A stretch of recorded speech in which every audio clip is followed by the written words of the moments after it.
Hello दोस्तों, novel edit channel में आपका स्वागत है। आई होप आप लोग स्टोरी एंजॉय करेंगे। दोपहर में साहिल ने east league international investment limited company नाम की एक कंपनी रजिस्टर की। पर्ल को जनरल मैनेजर बनाया गया और गोल्डन लीफ होटल उसकी सब्सिडियरी थी। हालांकि ये कंपनी अभी भी बस एक खाली खोल थी। उसे पर्ल के द्वारा सही प्रतिभाओं की नियुक्ति का इंतजार करना था ताकि कंपनी धीरे धीरे मजबूत हो सके। अगले दिन जब साहिल गोल्डन लीफ होटल पहुंचा, उसने सैम और उसके परिवार को आउटडोर पार्किंग लॉट के एक कोने में छिपा हुआ पाया। यकीनन उन्होंने हार नहीं मानी थी। साहिल ने उन्हें पूरी तरह नज़रअंदाज किया और सीधे होटल के अंदर चला गया। सुबह धीरे धीरे बीत गई। दोपहर के आसपास साहिल को एक पार्सल मिला। यह एससीसी हेडक्वार्टर से आया हुआ एक हाई टियर मेंबरशिप बैच था। बैच कहा जाता था, लेकिन असल में वह एससीसी के लोगों वाली एक रिंग थी। जैसे ही साहिल वहां से निकलने वाला था, उसे एक अप्रत्याशित फ़ोन कॉल मिला। ये सारा की बेस्ट फ्रेंड सोफी का कॉल था। उसने बताया कि सारा अचानक बेहोश हो गई है और इस वक्त अस्पताल में है। कॉल सुनते ही साहिल हैरान रह गया। सारा के बेहोश होने से मेरा क्या लेना देना? वह मुझे छोड़ चुकी है। तुम लोग लियो को कॉल क्यों नहीं करते? साहिल ने अनदेखा करने की बहुत कोशिश की, लेकिन काफ़ी सोचने के बाद भी वह खुद को रोक न सका। मैं चला ही जाता हूँ। आखिरकार यह मेरे जीवन के 4 साल थे। इसे एक क्लोजर ही समझ लो। वह सोफी द्वारा बताए गए अस्पताल की ओर चला और रास्ते में कुछ फल भी खरीद लिए। लिमिटेड एडिशन बुगैटी वेरॉन लेकर फल खरीदने जाना, स्वाभाविक रूप से हलचल मच गई। फल के स्टॉल पर इतनी भीड़ जमा हो गई कि दुकानदार खुशी से फूला नहीं समा रहा था। जिस सामान को बेचने में उसे पूरा दिन लगता, वह कुछ ही मिनटों में बिक गया। साहिल ने आज बहुत सारे फल खरीदे। जब वह अस्पताल के गलियारे से गुजर रहा था, उसे एक कंसल्टेशन रूम से दो आवाज़ें सुनाई दीं। डॉक्टर, कृपया मेरी माँ की मदद कीजिए। मैं आपसे हाथ जोड़कर विनती करता हूँ। देखिए सर, हमारा अस्पताल कोई चैरिटी नहीं है। आपके पास पैसे नहीं हैं तो हम आपका इलाज कैसे करेंगे? पहले ऑपरेशन कीजिए। डॉक्टर, मैं पैसों का इंतजाम कर लूँगा। सर, मैं सच बताऊँ, आपकी माँ की हालत बहुत गंभीर है। हमारे अस्पताल में ऑपरेशन के बाद भी उम्मीद कम है। क्यों ना आप किसी ऐसे अस्पताल जाएं जहां उपकरण और तकनीक अधिक आधुनिक हो। वहां सफलता की संभावना ज़्यादा होगी। डॉक्टर, मेरी माँ के पास कितना समय बचा है? बिना सर्जरी के लगभग 3 महीने। अगर सर्जरी सफल रही तो वह करीब 1 दशक और जी सकती हैं। लेकिन अगर ऑपरेशन असफल हो गया तो शायद 3 महीने भी न चल पाएं। साहिल ने सहजता से उस कमरे की ओर देखा। करीब 30 वर्ष का एक युवक अपनी मां को बचाने के लिए 50 साल के डॉक्टर से गिड़गिड़ा रहा था। साहिल ने नजरें फेर लीं। ऐसी स्थितियां रोज होती थीं। एक गंभीर बीमारी इंसान की पूरी जिंदगी की कमाई खा जाती है। वह उस वार्ड में पहुंचा जिसका नंबर सोफी ने दिया था। सोफी बेड के पास बैठी थी। सारा बेड पर लेटी पीली पड़ी थी और डॉक्टर उसकी जांच कर रहा था। साहिल अंदर आया और फल वाली थैली कुर्सी पर रख दी। साहिल को अंदर आता देख सारा के पीले चेहरे पर हल्की सी खुशी आई। उसे पता था कि सोफी ने साहिल को सब बता दिया होगा। साहिल वहीं खड़ा रहा, बिल्कुल स्थिर। जब डॉक्टर ने जांच पूरी की और पलट कर देखा तो उसके पीछे खड़े साहिल पर नजर पड़ी। आप पेशेंट के बॉयफ्रेंड होंगे। मैं आजकल के नौजवानों को समझ नहीं पाता। पेशेंट 3 हफ्ते की प्रेग्नेंट है और वह बहुत कमज़ोर है। अगर यह ऐसे ही चला तो बच्चे के लिए ठीक नहीं होगा। अगर आप बच्चा नहीं चाहते तो ऑपरेशन भी तभी कर सकते हैं जब वह थोड़ी मजबूत हो जाए। प्रेग्नेंट, ये शब्द सुनते ही साहिल के कानों में भनभनाहट होने लगी।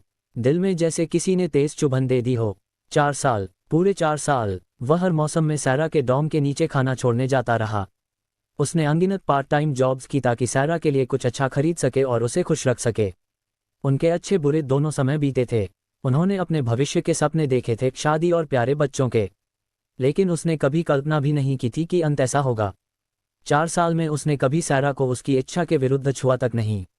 और आज वह अचानक किसी और के बच्चे की माँ बनने वाली थी। कितना विडंबनापूर्ण! क्या 4 साल का रिश्ता इतना सस्ता था? एकेल ब्रांड का बैग उससे ज्यादा कीमती हो गया। साहिल ने गहरी सांस ली। अच्छा, समझ गया। Thank you doctor. डॉक्टर के जाते ही सारा की आखिरी उम्मीद भी बुझ गई। उसका चेहरा और ज्यादा सफ़ेद हो गया। वह बोलना चाहती थी लेकिन शब्द नहीं निकल पाए। सोफी भी सकते में थी। उसने सोचा था कि साहिल और सारा को फिर से जोड़ देगी। उसे पता था साहिल अब भी सारा से प्यार करता है। उसने उनकी मोहब्बत अपनी आंखों से देखी थी। लेकिन ये तो उसने सोचा भी नहीं था। कुछ देर बाद डॉक्टर चला गया। वार्ड में भारी सन्नाटा छा गया। आखिरकार सारा ने धीमी आवाज में कहा, साहिल, आई एम सॉरी। साहिल शांत स्वर में बोला, सॉरी होने की कोई बात नहीं है। हर इंसान को अपनी राह चुनने का अधिकार है। तुमने जो रास्ता चुना उसके लिए मैं तुम्हें शुभकामनाएं देता हूँ। साहिल, मुझे बहुत अफसोस है। अगर मैं इतनी लालची न होती और लियो के गिफ्ट स्वीकार न करती तो शायद मैं उसकी पार्टी में न जाती और इतनी नशे में भी न होती कि वह मेरा फ़ायदा उठा सके। जब मैं अगले दिन उठी तब तक सब हो चुका था। सारा रोते हुए बोल रही थी, लेकिन हैरानी ये थी साहिल के दिल में कोई हलचल नहीं हुई। वह न गुस्सा हुआ, न लियो से बदला लेने की इच्छा हुई। शायद ये सिर्फ नशे में नहीं हुआ था, शायद सारा के मन में पहले से ही कोई और ख्याल था। आखिरकार अगर रिश्ता मजबूत होता तो क्या लियो को कोई मौका मिलता। ठीक है, चूंकि तुम ठीक हो मैं चलता हूँ। साहिल रुकना नहीं चाहता था, वह बस निकल जाना चाहता था। सारा स्तब्ध रह गई। ये वही साहिल था जिसने उसके लिए सब कुछ किया था और आज उसकी आंखों में एक भी तूफान नहीं था। वह समझ गई 4 साल के बावजूद वह साहिल को कभी समझ ही नहीं पाई थी। साहिल वार्ड से बाहर निकल आया। उसने मन ही मन कहा, गुड बाय सारा। उसी पल उसने 4 साल लंबे रिश्ते का अध्याय हमेशा के लिए बंद कर दिया। अब से सारा सिर्फ अतीत थी। उसके बाहर निकलते ही सारा की तेज सिसकियां गूंज उठीं, लेकिन अब उनका उससे कोई संबंध नहीं था। अस्पताल से निकलते ही साहिल ने कई गहरी सांसें लीं। सब खत्म हो चुका था। उस पल वह पहले से कहीं ज्यादा हल्का महसूस कर रहा था। वह अस्पताल के गेट के पास ही था जब चोर चोर पकड़ो आवाज उसके कानों में पड़ी। साहिल ने तुरंत कार रोक दी। कार से उतरते ही उसने एक लड़के को अपनी ओर भागते देखा, हाथ में एक वॉलेट था। पीछे एक 30 साल की महिला दौड़ रही थी। हटो, रास्ते से हटो, मरना है क्या? चोर चिल्लाया और दूसरे हाथ में पकड़ी छुरी से धमकाने लगा। साहिल अपनी अपग्रेड की हुई बॉडी को टेस्ट करना चाहता था, लेकिन तभी एक काली परछाई उसके पास से बिजली की तरह गुजरी। साहिल ने मुड़कर देखा तो चोर धराशायी था। कोई एक हाथ से उसे जमीन पर दबाए हुए था। वह छटपटा रहा था पर बाहर नहीं निकल पा रहा था। अप्रोफेशनल, ये साहिल का पहला ख्याल था। जब वह व्यक्ति उसके पास से गुजरा, साहिल ने उसकी तीव्र और खतरनाक आभा साफ महसूस की थी, और वह उसे पहचान गया। क्या ये वही आदमी नहीं था जो अपनी मां के इलाज के लिए डॉक्टर के आगे गिड़गिड़ा रहा था? हाँ, ये वही था, पॉल शॉ। पॉल की मां की हालत गंभीर थी और इलाज के लिए बहुत पैसे चाहिए थे। वह सालों विदेश में एक मर्सनरी रहा था, लेकिन आखिरी मिशन में उसके लगभग सभी साथी मारे गए थे। बचे हुए तीनों ने निश्चय किया कि वे अपनी सारी कमाई उन परिवारों को देंगे जिनके बेटे कभी वापस नहीं लौटे। यही असली भाईचारा था। लेकिन अब पॉल के पास अपने घर के इलाज के लिए भी पैसे नहीं थे। जब उसने चोर को पकड़ा, महिला ने धन्यवाद कहा और पुलिस को बुलाया। उसने उसे इनाम देना चाहा, लेकिन पॉल ने मना कर दिया। वह जाते ही वाला था कि साहिल फिर उसके सामने आ गया। वह एक तरफ होता तो साहिल भी उसी तरफ हो जाता। कुछ बार ऐसा होने पर पॉल समझ गया कि यह जानबूझकर किया जा रहा है। What's the meaning of this, man? Paul ने पूछा। साहिल ने नरमी से कहा, सर, क्यों ना हम कहीं बैठकर बात करें? पॉल ने भौहें सिकोड़ लीं। मुझे नहीं लगता हम एक दूसरे को जानते हैं। साहिल धीरे से बोला, मैं आपकी मां को बचाने के लिए पैसे दे सकता हूं। गलत मत समझिए, मैं अस्पताल में एक दोस्त से मिलने आया था और मैंने आपको डॉक्टर से विनती करते देखा। पॉल ने साहिल को ध्यान से देखा। सालों मौत के साए में जीते हुए वह खतरे को पहचान सकता था और उसे साहिल से हल्का सा खतरा महसूस हो रहा था। ये कैसे संभव था? वे दोनों पास के पार्क में चले गए। समय अभी जल्दी था, इसलिए पार्क लगभग खाली था। साहिल ने पूछा, आपका नाम क्या है? सर, मेरा नाम पॉल शॉ है। साहिल बोला, मिस्टर शॉ, मुझे पता है कि आपको अपनी मां की जान बचाने के लिए अभी बहुत पैसे की ज़रूरत है। मैं आपके लिए बेस्ट अस्पताल, बेस्ट उपकरण और बेस्ट दवाइयों की व्यवस्था कर सकता हूं। लेकिन चाहे कुछ भी हो, आपको मेरे लिए 10 साल काम करना होगा। आपका क्या कहना है? पॉल ने बिना नजरें झपकाए साहिल की आंखों में देखा। साहिल भी पीछे नहीं हटा। कुछ पलों बाद पॉल ने कहा, ठीक है, लेकिन सुन लीजिए, मैं सिर्फ आपकी सुरक्षा की जिम्मेदारी लूंगा। मैं कोई गैर कानूनी काम नहीं करूंगा। साहिल मुस्कुराया। डील। दोनों ने हाथ मिलाए। हाथ मजबूती से एक दूसरे को थामे रहे। एक नई दास्तां, एक नए लीजेंड की शुरुआत होने वाली थी। मिस्टर शॉ, मेरा नाम साहिल खुराना है। आप मुझे मिस्टर खुराना कह सकते हैं। मिस्टर खुराना, मुझे मिस्टर शॉ मत कहिए, बस पॉल कहिए। ठीक है पॉल, मैं आपसे अपनी स्किल्स टेस्ट करना चाहता हूँ। साहिल काफी समय से अपनी स्किल्स टेस्ट करना चाहता था। जब से उसका शरीर और मन अपनी चरम सीमा पर पहुंचे थे, वह न सिर्फ अपनी 6 इंद्रियों को बेहद तेज महसूस कर रहा था, बल्कि उसे अपने शरीर में असीमित ताकत भी महसूस होती थी। मिस्टर खुराना, शुरू कीजिए, पॉल ने कहा। वह भी ये देखना चाहता था कि वह युवा लड़का जो उसे हल्की सी धमकी दे सकता था, असल में कितना सक्षम है। दोनों आदमी 10 मीटर से ज्यादा दूरी पर खड़े हुए। साहिल के पास कोई मार्शल स्किल नहीं थी, बस तीव्र संवेदनाएं और शरीर में विस्फोटक ताकत। उसने अपने शरीर की ऊर्जा को सक्रिय किया और उसे पूरे शरीर में बहने दिया। उस पल साहिल से एक प्राचीन टायरानोसॉरस रेक्स जैसी आभा निकल रही थी। पॉल ने तुरंत उस दबाव को महसूस किया। वह चौंक गया, लेकिन उसी के साथ उसने भी अपनी वह खूनी आभा बाहर निकाली जो वर्षों मौत और जिंदगी के बीच झूलने से पैदा हुई थी। साहिल ने जोर से पैर पटका और उसका पूरा शरीर बिजली की रफ्तार से पॉल की ओर बढ़ा। उसने एक जबरदस्त पंच मारा। दोनों बस अपनी अपनी स्किल्स टेस्ट कर रहे थे। साहिल को अपनी ताकत का ठीक अंदाजा नहीं था, इसलिए उसने सिर्फ आधी शक्ति का इस्तेमाल किया। जैसे ही साहिल उस पर झपटा, पॉल ने दबाव की एक तेज लहर अपने ऊपर महसूस की। वह एक पल को विचलित हुआ और उसी समय साहिल का पंच पहुंच चुका था। पॉल ने तुरंत अपनी बाहें मोड़कर अपनी छाती के सामने जोड़ ली ताकि वह पंच को रोक सके। बैंग! साहिल का पंच पॉल को 7-8 मीटर दूर उड़ा ले गया, फिर जाकर वह रुका। साहिल वहीं रुक गया जहां पहले पॉल खड़ा था। उसने हल्की मुस्कान के साथ अपने दुखते दाएं हाथ को झटक दिया। पॉल ने अपनी लाल और सूजी हुई बांह की तरफ देखा। उसके चेहरे पर अविश्वास था। साहिल उसकी कल्पना से कहीं ज्यादा ताकतवर था। शुरू में साहिल उसे थोड़ा खतरा लगा था, लेकिन उसने उसे कभी गंभीरता से नहीं लिया था। आखिरकार साहिल अभी बहुत युवा था, लगभग 20 साल का दिखता था। भले वह बचपन से ट्रेनिंग कर रहा हो, लेकिन असली जंग लड़ चुके पॉल के स्तर तक पहुंचना आसान नहीं था। इसलिए उसने साहिल को थोड़ा कम आंका था, लेकिन अब लड़के ने उसे 7-8 मीटर उड़ा दिया था और उसकी बांह भी लाल सूजी पड़ी थी। पॉल ने मन ही मन माना उसने साहिल को कम आंका था। हमेशा कोई न कोई आपसे आगे होता है, और उसे यह नहीं पता था कि साहिल ने सिर्फ 50% ताकत लगाई थी। अगर उसने पूरी ताकत से मारा होता, पॉल सोचना भी नहीं चाहता था कि क्या होता। पॉल, मेरे पंच के बारे में क्या ख्याल है? साहिल ने अपना दुखता हाथ झटकते हुए पूछा। मिस्टर खुराना, आपकी उम्र में मैंने आज तक कोई इतना ताकतवर नहीं देखा। सच में, मैं प्रभावित हूँ। मेरी उम्र में पहला, मतलब उससे बड़े लोग लेकिन मुझसे ज्यादा ताकतवर भी हैं। साहिल को पॉल की बात थोड़ी चुभ गई। मैंने शरीर और मन दोनों को मैक्स लेवल पर अपग्रेड कर लिया है, फिर कोई मुझसे बेहतर कैसे हो सकता है? क्या मैं उन्हें हरा भी नहीं पाऊंगा? मैंने चीट किया, फिर भी मैं अजेय नहीं हूँ। लगता है मुझे सिस्टम को और समझना होगा। पॉल, चलो तुम्हारी माँ को दूसरे अस्पताल ट्रांसफर करवाते हैं। उनकी सर्जरी जल्दी करवा देंगे ताकि तुम बेफिक्र होकर मेरे साथ रह सको। Thank you mister Khurana, Paul ने उत्साहित होकर कहा। साहिल ने south river province SCC chat group में पूछा कि क्या किसी को चैंपियन हॉस्पिटल के टॉप मैनेजमेंट का पता है। थोड़ी देर बाद जवाब आया। चार्ल्स लूथर नाम के एक आदमी ने साहिल को ऐड करके डायरेक्टर का नंबर भेज दिया। साहिल ने कॉल करके अपना उद्देश्य बताया। वहां से बहुत ही विनम्र और दोस्ताना जवाब मिला। उन्होंने कहा कि पेशेंट कभी भी ट्रांसफर हो सकती है और वे तुरंत स्पेशलिस्ट कंसल्टेशन की व्यवस्था करेंगे।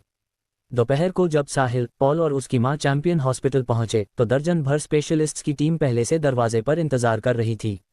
आप मिस्टर खुराना होंगे? हेलो, मैं टॉम लेक हूं, चैंपियन हॉस्पिटल का डायरेक्टर। हमारे अस्पताल में आपका स्वागत है। हम मरीज को ठीक करने की पूरी कोशिश करेंगे। तो फिर धन्यवाद डॉक्टर लेक, आप बहुत दयालु हैं मिस्टर खुराना। ये हमारा काम है। इसके बाद स्पेशलिस्ट्स की टीम ने पॉल की मां की कई जांच की।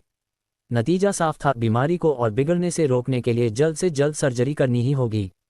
एक भी दिन देरी करना रिस्क बढ़ा देगा, इसलिए अस्पताल ने सर्जरी अगले दिन के लिए तय कर दी। चैंपियन हॉस्पिटल का प्रीमियम वार्ड। पॉल, क्या इतना बड़ा अस्पताल बहुत पैसे लेगा? मॉम, आप चिंता मत करो, मैंने पैसों की व्यवस्था कर ली है। आप बस आराम से ठीक होने पर ध्यान दीजिए। मुझे अपना इलाज नहीं करवाना। ये पैसे बचाकर अपनी शादी कर लो। तुम पहले ही 30 से ऊपर हो गए हो। पड़ोस वाले लड़के को देखो, उसका बेटा जूनियर हाई में जाने वाला है। मॉम, आप जल्दी ठीक हो जाए, फिर मैं आपको एक हेल्दी पोता गोद में देकर दिखाऊंगा, ठीक है? ठीक है, ठीक है। अपनी बात जरूर निभाना। मैं सारी जिंदगी से पोते का इंतजार कर रही हूँ। पॉल बाहर निकला और अपनी नम होती आंखें पोंछीं। दुनिया में सबसे ज्यादा उसने अपने माता पिता का ही दिल दुखाया था।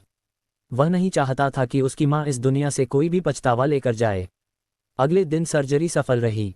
साउथ रिवर प्रोविंस के टॉप प्रोफेसर्स ने ऑपरेशन किया और अस्पताल ने उनकी देखभाल के लिए 2 सीनियर नर्सें भी तैनात कर दीं।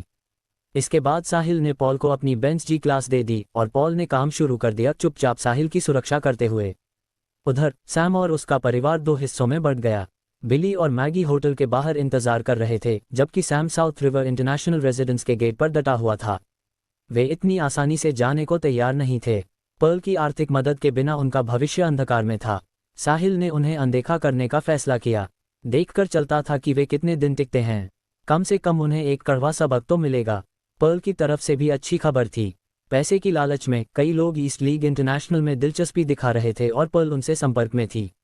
एक इन्वेस्टमेंट कंपनी के रूप में ईस्ट लीग इंटरनेशनल को पहले एक मजबूत वकीलों की टीम, नेगोशिएशन एक्सपर्ट्स और एवैल्यूएशन टीम की जरूरत थी। साहिल ने पर्ल से कहा कि जल्दी करो और चाहे ज्यादा पैसे लगें, पर अच्छे लोग ही लेने हैं। एंडी के साथ काम जल्द शुरू होना था और साहिल चाहता था कि टीम सक्षम हो। शाम, river city, Fuller golden sands entertainment centre. Madison यहाँ पैट्रिक को अपनी क्लास रियूनियन के लिए लाई थी। आज का पार्टी उन छात्रों ने रखी थी जो छुट्टियों में वापस नहीं गए थे। कुछ लोग जो जल्दी लौट आए थे वे भी शामिल थे। तारा नहीं आई थी, उसके घर में कुछ परेशानी थी, इसलिए वह शायद कुछ दिन की छुट्टी पर थी। मैडिसन पैट्रिक को इसलिए लाई थी क्योंकि वह अमीर था और देखने में भी अच्छा था, एकदम tall, handsome, rich guy. Madison उसे दिखावा करने के लिए लाई थी। जब वे बड़े प्राइवेट रूम में दाखिल हुए, अंदर पहले से ही 20-30 युवा मौजूद थे, लड़के और लड़कियां दोनों। ये सभी अच्छे दिखते थे। आखिर वे SRMU के एक्टिंग डिपार्टमेंट से थे। एक्टिंग वही पढ़ता है जिसकी शक्ल सूरत अच्छी हो। मैडिसन और पैट्रिक जैसे ही अंदर आए, सबकी नज़र उन पर चली गई। आखिर मैडिसन अपनी क्लास की सबसे खूबसूरत लड़कियों में से एक थी। मैडिसन, ये कौन है? हमें मिलवाओगी नहीं? किसी क्लासमेट ने पूछा। मैडिसन बोली, यह मेरा बॉयफ्रेंड है, पैट्रिक रीड। SRU में पढ़ता है। इनके परिवार का छोटा मोटा बिजनेस है, बस कुछ दसियों मिलियन की एसेट्स हैं। वाह मैडिसन, यकीन नहीं होता कि तुमने इतना लंबा, अमीर और हैंडसम लड़का ढूंढ लिया। मैं तो जेलस हो रही हूँ। मैडी, तुमने चुपचाप हमसे आगे निकल गई। किस्मत तुम्हारी अच्छी है, ग्रेजुएशन के बाद सीधा अमीर घर में शादी। हमें तो अभी भी नौकरी ढूंढनी पड़ेगी। चारों ओर से आवाज़ें आती रहीं, सब ईर्ष्या कर रहे थे। मैडिसन खुद को 7वें आसमान पर महसूस कर रही थी। उसे दूसरों की जेलसी बहुत पसंद थी। हेलो, मेरा नाम पैट्रिक रीड है। मैं मैडी का बॉयफ्रेंड हूँ। मैडी का ख्याल रखने के लिए आप सबका धन्यवाद। मैं एक टोस्ट प्रपोज करना चाहता हूँ, पैट्रिक ने कहा और मेज से बियर उठाकर एक ही घूंट में खत्म कर दी। पैट्रिक की इस एक्ट ने लड़कियों को काफ़ी इम्प्रेस किया। लड़के थोड़े जल गए थे। आखिर किसी दूसरे कॉलेज के लड़के ने उनकी क्लास की सबसे खूबसूरत लड़की को छीन लिया था। कुछ औपचारिक बातों के बाद सब गाना नाचना शुरू कर दिए। SRMU के छात्रों के साथ क्लब जाने का मतलब अब पैट्रिक को समझ आ गया था। ये सब तो छोटा मोटा वार्म अप था। सब इतने एक्सप्रेसिव थे, गाना, नाचना। पैट्रिक को अपनी स्किल्स दिखाने का मौका ही नहीं मिल रहा था। वह मंच पर जाकर चिल्लाना चाहता था, लेकिन खुद को शर्मिंदा करना नहीं चाहता था। इन प्रोफेशनल्स के आगे वह कहीं नहीं टिकता था, इसलिए चुपचाप सोफे पर बैठकर देखता रहा। अच्छा हुआ कि मैडिसन उसके साथ थी। कुछ देर बाद मैडिसन उठकर बाथरूम चली गई। पैट्रिक सोफे पर बैठकर भविष्य के सितारों की तालियां बजाता रहा। करीब 10 मिनट बाद मैडिसन तेजी से अंदर आई, पैट्रिक का हाथ पकड़ा और बोली, पट चलो। क्या हुआ मैडी? पैट्रिक घबरा गया। उसे महसूस हो गया था कि कुछ गड़बड़ है। जल्दी चलो, बाहर जाकर बताती हूँ, मैडिसन ने हड़बड़ी में कहा। ठीक है। वे दोनों कमरे से निकल ही रहे थे, तभी दरवाज़ा जोर से खुला और काले कपड़ों में कई आदमी अंदर घुस आए। क्लिक, कमरे की लाइटें जल गईं। सब लोग जहां थे वहीं ठिठक गए। संगीत थम गया। सब ने उन अनचाहे मेहमानों की तरफ देखा। साले, किसने मारा था मुझे पहले? एक गंजा आदमी कमरे में दाखिल हुआ और बोला। वह 30 के आसपास, मोटा, बिना शर्ट वाला, अजीब अजीब टैटू से भरा हुआ था। कमरा एकदम शांत, कोई कुछ बोलने की हिम्मत तक नहीं कर पाया। आखिर ये सारे छात्र थे और वह आदमी बेहद खतरनाक लग रहा था। गंजे आदमी की नज़र जल्दी ही मैडिसन और पैट्रिक पर पड़ी, जो कमरे से निकलने वाले थे। वह कुछ कदम बढ़ा और अचानक मैडिसन के लंबे बालों को पकड़कर जोर से खींच लिया। मैडिसन दर्द से चीख पड़ी और उसकी बाहों में खींच गई। तूने मारा था ना मुझे, साली। पहली बार किसी ने मेरे मुंह पर थप्पड़ मारा है। बता अब तेरे साथ क्या करूं? वह मैडिसन के कान में फुसफुसाया। पैट्रिक ये देखकर सन रह गया। उस आदमी ने मैडिसन के बाल पकड़ लिए थे, लेकिन वह संभला और चिल्लाया, तुम क्या कर रहे हो? मैडी को छोड़ दो, नहीं तो मैं पुलिस को कॉल करूंगा। उसने फ़ोन निकाला ही था कि एक आदमी ने उसे जोरदार लात मारी और पैट्रिक सोफे पर जा गिरा। उसके पेट में भयंकर दर्द उठा और उसका फ़ोन भीड़ में कहीं जा गिरा। कई लड़कियां डर के मारे चीख पड़ीं। बाकी छात्र भी दहशत में जम गए। तारांकन सीखे। गंजे आदमी ने मैडिसन के बाल जोर से पकड़ लिए और कमरे में मौजूद दूसरे व्यक्ति को घूरकर बोला, क्या तुम लोग साथ हो? इस छोटी लड़की ने अभी अभी मेरे चेहरे पर थप्पड़ मारा है। बताओ, मुझे क्या करना चाहिए? तुमने मुझे पहले छुआ था। मैडिसन रोते हुए चिल्लाई, तुम्हें ये सम्मान मिला है कि मैं, हैरी, तुम्हें छू रहा हूँ। कितनी लड़कियां मेरा एक स्पर्श चाहती हैं, पता है, लेकिन मुझे उन पर दिलचस्पी ही नहीं। कमरे में मौजूद किसी की भी हिम्मत नहीं हुई कि कुछ बोले। लेकिन भीड़ के पीछे छिपी एक छात्रा ने चुपके से पैट्रिक का मोबाइल उठाया। उसने तेजी से एक मैसेज टाइप किया, danger in Fuller golden Sands private room number 47, और किसी भी रैंडम नंबर पर भेज दिया। फिर उसने फ़ोन वापस वहीं रख दिया, जैसे कुछ हुआ ही ना हो। उधर पैट्रिक को कुछ होश आया। वह गंजे आदमी को देखते हुए बोला, हैरी, है ना, मैं मैडी की तरफ से माफ़ी मांगता हूँ। उसे जाने देने के लिए कितने पैसे चाहिए? अपनी कीमत बताओ। उसे अब हालात साफ दिख रहे थे। भले ही वे संख्या में ज़्यादा थे, लेकिन ज़्यादातर लड़कियां थीं। अगर लड़ाई होती तो उनका ही नुकसान होता और शायद कोई लड़ने की हिम्मत भी न जुटा पाता। सब डर के मारे सूख गए थे। क्या तुम इस लड़की के बॉयफ्रेंड हो? गंजे आदमी ने पूछा। हाँ, पैट्रिक ने तुरंत जवाब दिया। अच्छा, समझदार लगते हो। बस हमें $1 मिलियन दे दो और मैं तुम दोनों को जाने दूंगा। वरना, वह मेडिसन को खींचते हुए हंसा, तुम मुझे इस खूबसूरत लड़की के साथ थोड़ा मजा लेने दे सकते हो। हाँ, पट, मुझे बचाओ, मेडिसन रोते हुए चिल्लाए। गंजे आदमी की पकड़ इतनी सख्त थी कि वह हिल भी नहीं पा रही थी, और वह उसकी बेबसी का फायदा उठा रहा था। पैट्रिक कांपती आवाज में बोला, हैरी, $1 मिलियन बहुत ज्यादा हैं। हम सिर्फ स्टूडेंट हैं, हमारे पास इतने पैसे नहीं हैं। अगर तुम मैडी को जाने दोगे तो मैं $100,000 दे सकता हूँ। 100,000? गंजा आदमी आंखें सिकोड़कर बोला, क्या हम भिखारी लगते हैं तुम्हें? मेरे पास बस यही है, उम्मीद है कि तुम थोड़ा रहम करोगे। पैट्रिक सच कह रहा था। वह अमीर परिवार से था, लेकिन उसकी फिजूल खर्ची की वजह से बचत नाम की कोई चीज़ नहीं थी। यही उसके अगले महीने का अलाउंस था, और इसी के भरोसे वह मेडिसन को बचाने की कोशिश कर रहा था। गंजे आदमी के चेहरे पर लालच चमक उठा। ठीक है, 100,000 ही सही। पहले पैसे ट्रांसफ़र करो। उसे उम्मीद नहीं थी कि आजकल के स्टूडेंट इतने पैसे भी दे देंगे। उसने तो सिर्फ ब्लफ में 1 मिलियन कहा था। पैट्रिक ने राहत की सांस ली और मोबाइल उठाकर ट्रांसफ़र करने ही वाला था कि मेडिसन की दर्द भरी चीख गूंज उठी। आह, बास्टर्ड, रुको। पैट्रिक ने देखा, गंजा आदमी एक हाथ से उसके बाल खींचे हुए था और दूसरे हाथ से उसके शरीर को बेशर्मी से छू रहा था। ये देखते ही पैट्रिक का दिमाग सुन्न हो गया। गुस्से में उसने पास पड़ी एक वाइन बॉटल उठाई और पूरी ताकत से गंजे आदमी के सिर पर दे मारी। बॉटल टूटते ही खून की धार बह निकली। गंजे आदमी ने मेडिसन को छोड़ दिया और चीखने लगा।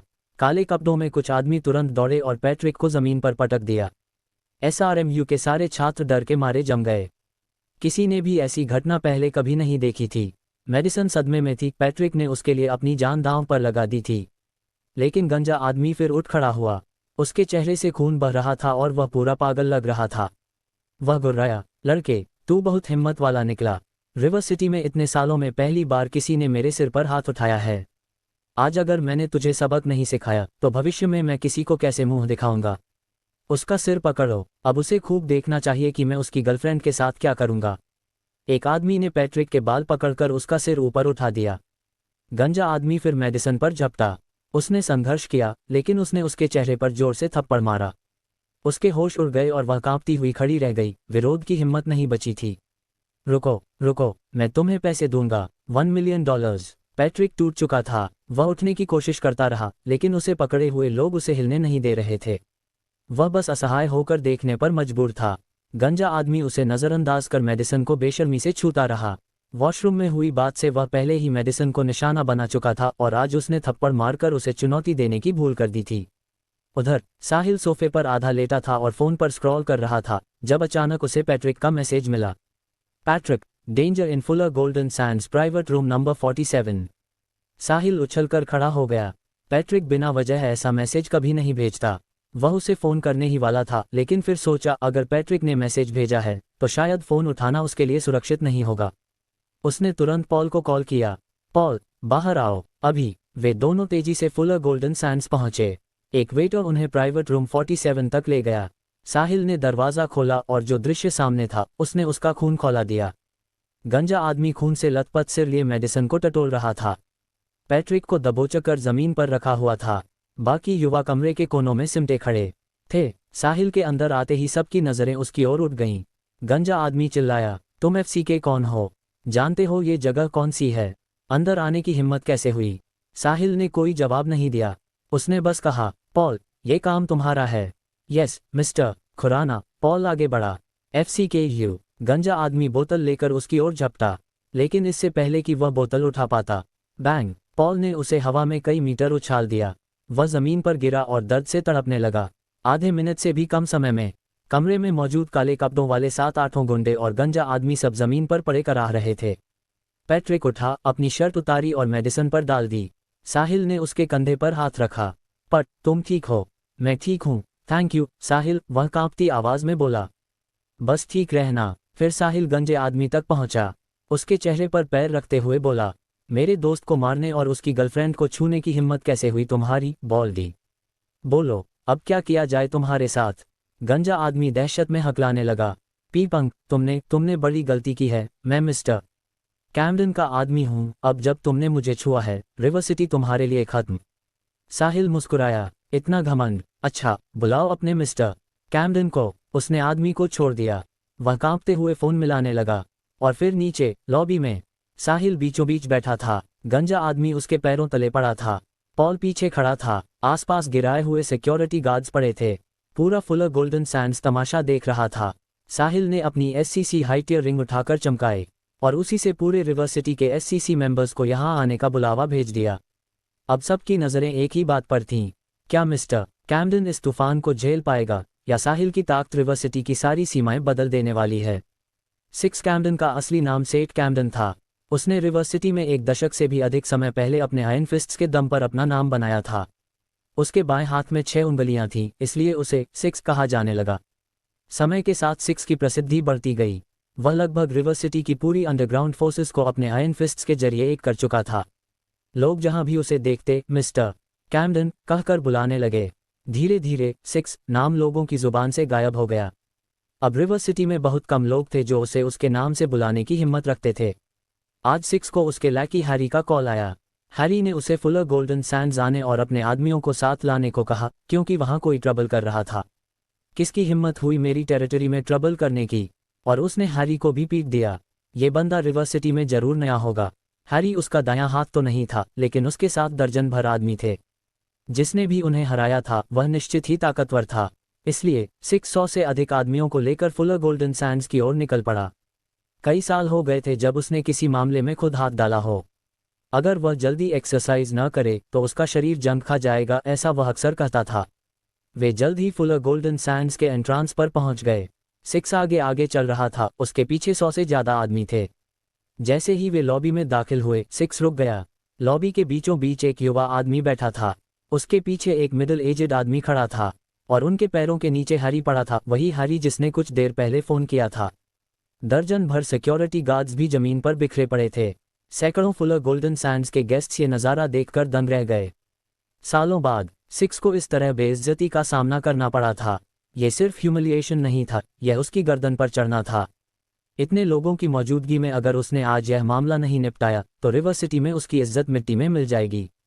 सिक्स आगे बढ़ा। साहिल उससे करीब 7-8 मीटर की दूरी पर था। उसके पीछे 100 से ज्यादा लोग पंक्ति में खड़े हो गए। इतने लोगों को एक साथ आते देख कई ऑनलुकर्स डर के मारे धीरे धीरे वहां से निकलने लगे। कुछ बहादुर लोग रुके रहे, लेकिन लॉबी के किनारे जाकर खड़े हो गए। आखिर मामला 2 लोगों बनाम 100 से अधिक का था। पॉल ने भले ही कमाल की मार्शल आर्ट स्किल्स दिखाई थीं, फिर भी कोई उनके पक्ष में आशावादी नहीं था। पैट्रिक ने मैडिसन से कुछ फुसफुसाया और धीरे से लॉबी के बीच में जाकर साहिल के पीछे खड़ा हो गया। मैडिसन ने उसे रोकना चाहा, वह नहीं चाहती थी कि वह खतरे में जाए। लेकिन फिर उसे याद आया कि साहिल उनकी रक्षा करते हुए इस मुसीबत में फंसा है। उसने अपना हाथ वापस खींच लिया और घबराते हुए उन्हें देखने लगी। साहिल ने उन्हें बचाने के लिए इन लोगों को नाराज किया था। पैट्रिक मुंह मोड़कर खड़ा नहीं रह सकता था। यंग मैन, इतनी जल्दबाजी मत करो, कुछ चीजों के नतीजे होते हैं, सिक्स ने साहिल को देखते हुए कहा। मिस्टर कैमडन, बचाए मुझे, हैरी चीख पड़ा, जिसे साहिल ने पैर तले दबा रखा था। क्या ये तुम्हारा पेट है? साहिल ने बिना सिक्स की ओर देखे कहा। क्या तुम्हें पता है तुम्हारा पेट यहाँ वहाँ लोगों को काट रहा है? सिक्स गुर्राया, अगर मेरा पेट दूसरों को काटता भी है तो उससे मैं खुद निपटूंगा। जो भी उसे छुएगा मैं उसका हाथ तोड़ दूंगा। तुम्हारा एटीट्यूड बड़ा स्ट्रांग है मिस्टर कैमडन, साहिल बोला। तुमने तो ये पूछने की जरूरत भी नहीं समझी कि हुआ क्या। लेकिन आज मैंने न सिर्फ तुम्हारे आदमी को छुआ है, बल्कि उसे पैरों से रौंद भी दिया है। अब तुम मेरे साथ क्या करोगे? कारण मायने नहीं रखता, सिक्स बोला। मायने रखता है कि तुमने मेरे आदमी को छुआ है और अब तुम इस लॉबी से जिंदा बाहर नहीं जा सकोगे। देखो मैं तुम्हारे साथ क्या करता हूँ। ये कहकर सिक्स साहिल की ओर झपटा। उसके आयरन फिस्ट्स यूं ही मशहूर नहीं थे। भले ही उसे लड़ाई किए समय हो गया था, लेकिन वह रोज प्रैक्टिस करता था। वह अपनी पीक पर तो नहीं था, लेकिन उससे बहुत दूर भी नहीं था। आज उसे साहिल और उसकी टीम को गिराना ही था, नहीं तो रिवर सिटी में उसकी साख खत्म हो जाती। जैसे ही सिक्स ने हमला किया, पॉल भी आगे बढ़ा। वह बिजली की तरह साहिल के सामने आकर सिक्स के आयरन फिस्ट से भिड़ गया। सिक्स साहिल को गिराना चाहता था, लेकिन जैसे ही वह करीब पहुंचा, उसने देखा कि साहिल के सामने कोई और खड़ा है, पॉल, जो अभी तक पीछे था। ये कितनी तेजी से आया। सिक्स दंग रह गया। सिर्फ 7-8 मीटर की दूरी थी, वह भी सीधी। यह आदमी उसके अचानक हमले पर भी इतनी जल्दी प्रतिक्रिया दे गया। ये निश्चित ही कोई एक्सपर्ट था। लेकिन सिक्स भी डरने वालों में से नहीं था। उसने रिवर सिटी की अंडरवर्ल्ड में एक्सपर्ट से लड़कर ही अपना नाम बनाया था। एक सेकंड बाद उसने पॉल पर मुक्का चलाया। पॉल साइड होकर झुका और मन में बुदबुदाया, कैनन फिस्ट्स। फिर उसने भी एक मुक्का मारा। बैंग! उनकी मुट्ठियां हवा में टकराईं और दोनों पीछे हटे। पॉल केवल एक छोटा सा कदम पीछे गया और खुद को संभाल लिया। उसकी आंखों में हल्की सी हैरानी चमकी। सिक्स 7-8 कदम पीछे लुढ़क कर रुका, और वह हक्का बक्का रह गया कि पॉल सिर्फ एक कदम पीछे गया था। ये आदमी बेहद ताकतवर है। रिवर सिटी के हिडन मार्शल आर्ट्स एक्सपर्ट्स के अलावा कोई भी उससे खुलकर मुकाबला नहीं कर पाता था। लेकिन यह आदमी उसके आयरन फिस्ट्स को झेल गया और उसे कई कदम पीछे धकेल दिया। सिक्स को महसूस हुआ कि उसकी दाएं हाथ की कम से कम 3 उंगलियों की हड्डियां टूट गई हैं। ये दोनों आम इंसान नहीं थे। ये किसी एरिस्टोक्रेटिक फैमिली के लोग लगते थे, लेकिन लोकल नहीं थे। रिवर सिटी की हर लोकल एरिस्टोक्रेटिक फैमिली को वह जानता था। उनके कई डिसेंडेंट्स से भी मिल चुका था, लेकिन ये दोनों उनमें से नहीं थे।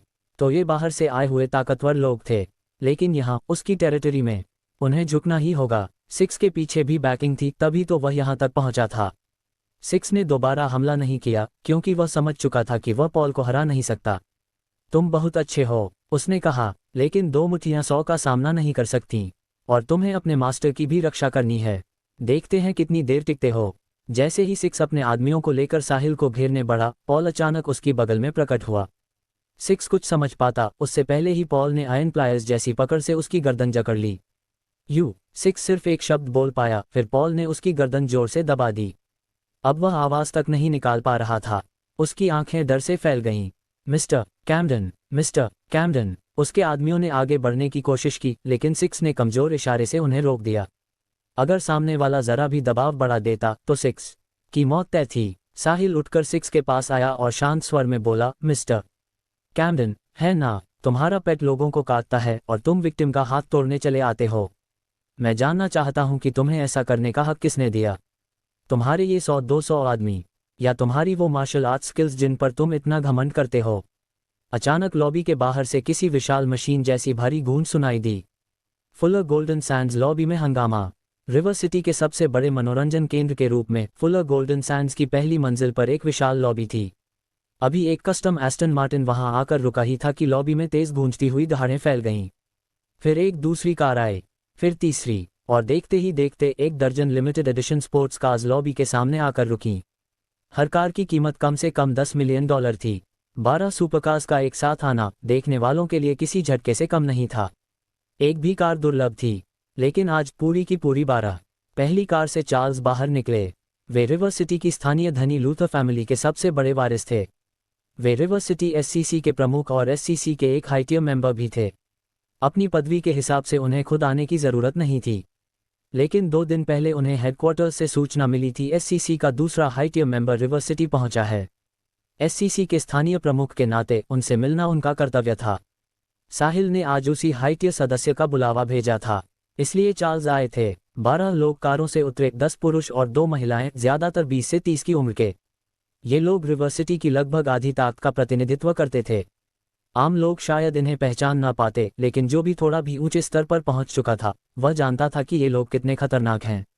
आम लोगों की नज़रों में सिक्स रिवर सिटी का अंडरवर्ल्ड किंग पहले ही बहुत बड़ा नाम था, लेकिन सच्चाई ये थी कि सिक्स तो बस एक मोहरा था जिसे कुछ असली बड़े लोग आगे कर देते थे। असल बड़े लोग हमेशा पर्दे के पीछे रहते थे, नीची प्रोफाइल में।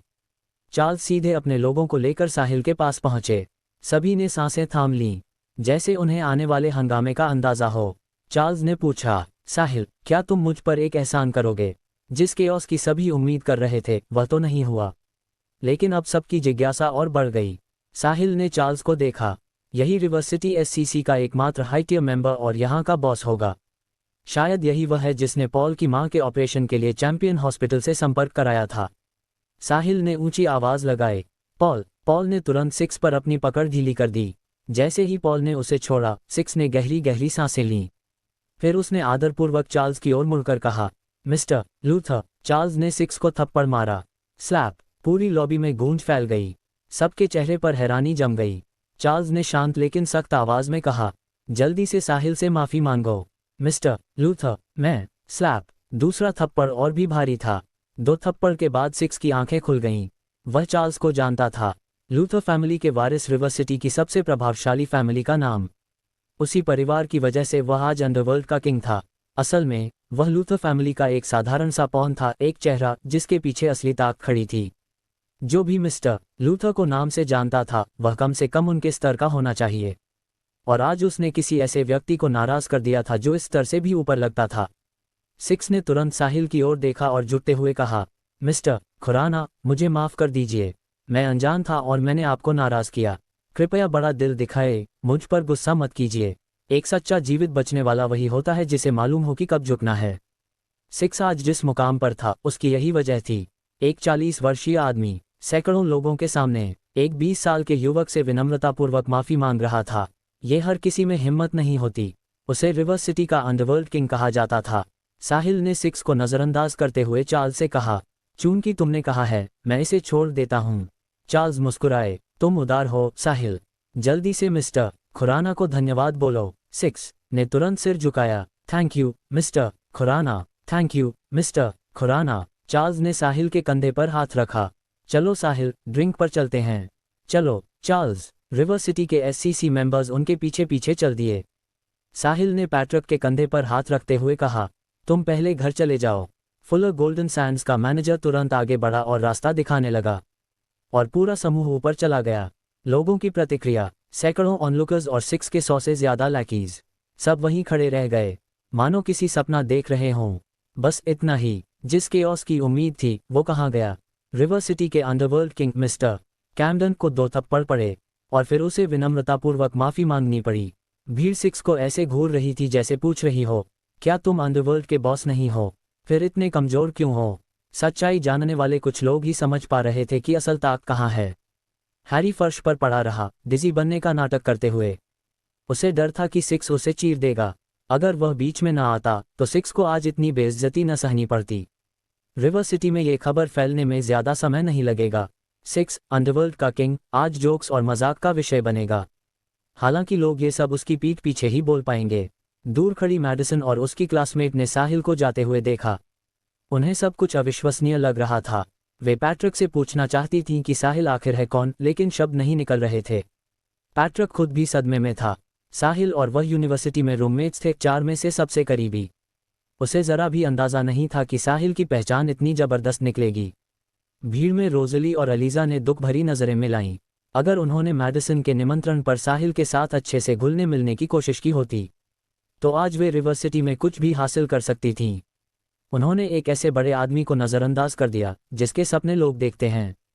जिंदगी कभी कभी ऐसी होती है, एक मौका चूक जाओ फिर दूसरा नहीं मिलता। फुलर गोल्डन सैंड्स एक प्रीमियम प्राइवेट रूम। 2 नौजवान बातचीत कर रहे थे। हाउड, इन सालों की मेहनत के लिए शुक्रिया। मिस्टर क्विन, आप बहुत दयालु हैं। आपके लिए काम करना मेरे लिए सम्मान की बात है। जब तुम कैपिटल सिटी वापस जाओगे, मैं तुम्हें एक अच्छे से डिनर पर बुलाऊंगा। Thank you mister Quinn, Howard ने उत्साह से कहा। बहुत कम लोग ऐसे थे जिन्हें मिस्टर क्विन खुद ट्रीट देते थे। यह उनके लिए बहुत सम्मान की बात थी। वैसे लूना कैसी है? मिस लूना बहुत अच्छी है मिस्टर क्विन। Knock knock. दरवाजे पर दस्तक हुई। अंदर आओ। 40 के दशक का एक व्यक्ति अंदर आया। मिस्टर क्विन, नीचे अभी अभी 1 दर्जन एससीसी मेंबर्स इकट्ठा हुए हैं। ओह, वजह पता है? सुना है कि किसी हाई टियर मेंबर ने समन्स का इस्तेमाल किया है। चार्ल्स, नहीं, रिवर सिटी में एक और हाई टियर मेंबर है। मिस्टर क्विन ने हल्की मुस्कान के साथ कहा, फिक्र मत करो, एससीसी तो बस राउडी लोगों का एक झुंड है। कुछ को मेंबर्स और कुछ हाई टियर मेंबर्स को छोड़कर बाकी किसी लायक नहीं। जी सर। वह आदमी चला गया। मिस्टर क्विन ने हावर्ड की ओर मुड़कर कहा, हावर्ड, रिवर सिटी में इस नए एससीसी हाई टियर मेंबर के बारे में पता करो। जी मिस्टर क्विन। साहिल और चार्ल्स को फुलर गोल्डन सैंड्स के मैनेजर ने सबसे ऊपर वाले लग्जरी प्राइवेट रूम में ले जाया। रिवर सिटी के सबसे बड़े एंटरटेनमेंट सेंटर के तौर पर यह जगह सिर्फ मस्ती के लिए नहीं बल्कि शांत वातावरण में बिजनेस मीटिंग्स करने के लिए भी मशहूर थी। आओ साहिल, मैं तुम्हारा परिचय करवाता हूँ। ये रिवर सिटी के एससीसी के मेंबर्स हैं।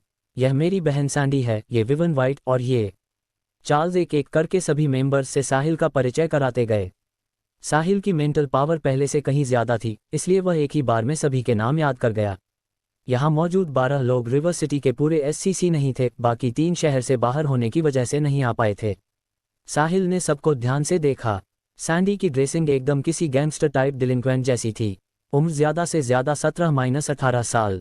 विवन भी लगभग उसी उम्र की लग रही थी, लेकिन उसने हैवी मेकअप कर रखा था। साहिल मन ही मन बड़बड़ाया, इन अमीर घरों के बच्चों को स्कूल नहीं जाना होता या क्या? और अगर जाते हैं तो ऐसी आउटफिट पहनकर कौन सा स्कूल इन्हें अंदर आने देता होगा? उसे क्या पता था कि वे जिस स्कूल में जाती थीं वह लूथर फैमिली का अपना स्कूल था। भला उन्हें कौन रोकता? चार्ल्स ने पूछा। साहिल, तुम इन दिनों रिवर सिटी में हो, लेकिन मैंने तुम्हें पहले कभी नहीं देखा। तुम यहाँ कर क्या रहे हो? ये सुनकर सबकी नज़रें साहिल पर टिक गईं। आखिरकार किसी का हाई टियर मेंबर बनना आम बात नहीं थी, और कोई सीधे 10 बिलियन देकर हाई टियर मेंबर बनने की सोचे, ये तो पहले कभी हुआ ही नहीं था। एससीसी शुरू होने से अब तक सिर्फ 2-3 लोग ही 1 बिलियन देकर मिड टियर मेंबर बने थे। यहाँ मौजूद ज्यादातर लोग तो 10 बिलियन कैश निकालने की सोच भी नहीं सकते थे। 10 बिलियन में तो इंसान कितने ही प्रोजेक्ट, कितनी ही जमीन, यहाँ तक कि एक पूरा बिल्डिंग खरीद ले। फिर कोई मेंबरशिप पर इतना पैसा क्यों उड़ाएगा? इसलिए सबका ध्यान साहिल पर था। अगर वह अचानक रिवर सिटी आया था और हाई टियर मेंबर भी बना था तो उसके पीछे कोई बहुत बड़ी ताकत होगी। ऐसे लोगों से हर कोई सावधान रहता है, क्योंकि सबसे बड़ा डर होता है अनजान ताकत का। चार्ल्स भी यही सोच रहा था। अब तक रिवर सिटी एससीसी का अकेला हाई टियर मेंबर वही था, लूथर फैमिली का एल्डेस्ट सन, शहर की सबसे शक्तिशाली फैमिली। अगर साहिल सचमुच रिवर सिटी में टिकने आया था तो चार्ल्स को उससे सावधान रहना ही था। साहिल ने मुस्कुराकर जवाब दिया, चार्ल्स, मैं यहाँ रिवर सिटी में यूनिवर्सिटी अटेंड कर रहा हूँ, और हाँ, मेरी एक इन्वेस्टमेंट कंपनी भी है। अगर तुम्हें फंड चाहिए तो सीधे मेरे पास आओ। मैं सिर्फ कंपनी में इन्वेस्ट करूंगा, मैनेजमेंट में कभी दखल नहीं दूंगा। सिर्फ शेयर, मैनेजमेंट नहीं। सबके कान खड़े हो गए। ये तो मुफ्त का पैसा हुआ। दुनिया में ऐसा कौन करता है? चार्ल्स ने तुरंत पूछा, किस तरह के प्रोजेक्ट्स में तुम्हारी दिलचस्पी है? शायद हम भी साथ काम करें। कोई भी प्रोजेक्ट चलेगा, मैं ज्यादा पिकी नहीं हूँ। तो फिर हमें जरूर बैठकर बात करनी चाहिए। चंद ही देर में साहिल को कई फॉलो रिक्वेस्ट मिल गईं। पैसा देने वाले को कौन मना करता है? लेकिन उनके मन में एक शक भी था, क्या पता साहिल पहले पैसा देकर सबको अपने करीब करे और फिर अपने असली इरादे पूरे करे। साहिल को उनकी झिझक साफ महसूस हो रही थी। उसकी सेंस और आईक्यू अब पहले से कहीं ज्यादा तेज थे। इसलिए वह बोला, चिंता मत करो, मुझे रिवर सिटी के अंदर घुसने का कोई इरादा नहीं है। नहीं, मैं तुम लोगों के फायदे छीनना चाहता हूँ। मैं सिर्फ इन्वेस्ट करूंगा, मैनेजमेंट नहीं छूंगा। चाहे मेरे पास कितने भी शेयर हो, मैं दखल नहीं दूंगा। अगर चाहो तो हम कॉन्ट्रैक्ट में ये सब लिख सकते हैं। तुम मजाक कर रहे हो क्या, साहिल? चार्ल्स ने हैरानी से कहा। साहिल सिर्फ मुस्कुराया। चार्ल्स ने राहत की सांस ली और बोला, ठीक है, रिवर सिटी काफी समय से शांत है और मैं नहीं चाहता कि यहाँ कोई परेशानी हो। उम्मीद है तुम समझते हो। पूरी तरह, साहिल बोला। मैंने कहा ना, मैं रिवर सिटी में दखल नहीं दूंगा। बस अगर तुम्हें फंड चाहिए हो तो मुझे बता देना। चार्ल्स ने हाथ बढ़ाते हुए कहा, तो फिर रिवर सिटी एससीसी की ओर से तुम्हारा स्वागत है। उम्मीद है आगे हमारे बीच अच्छी साझेदारी होगी। इसके बाद माहौल काफी हल्का और खुशगवार हो गया। कई लोग अपने अपने प्रोजेक्ट्स लेकर साहिल के पास आने लगे। आखिरकार मुफ्त का पैसा कौन ठुकराता है? दूसरी तरफ साहिल तो बस लैविश पॉइंट्स कमाने के लिए पैसा उड़ाना चाहता था। बातों का सिलसिला चल ही रहा था कि अचानक पॉल ने दस्तक देकर अंदर कदम रखा। वह साहिल के कान में कुछ फुसफुसाया। साहिल की भौहें चढ़ गईं। चार्ल्स, वह बोला, पॉल कह रहा है कि अगले प्राइवेट रूम में कुछ मास्टर्स हैं।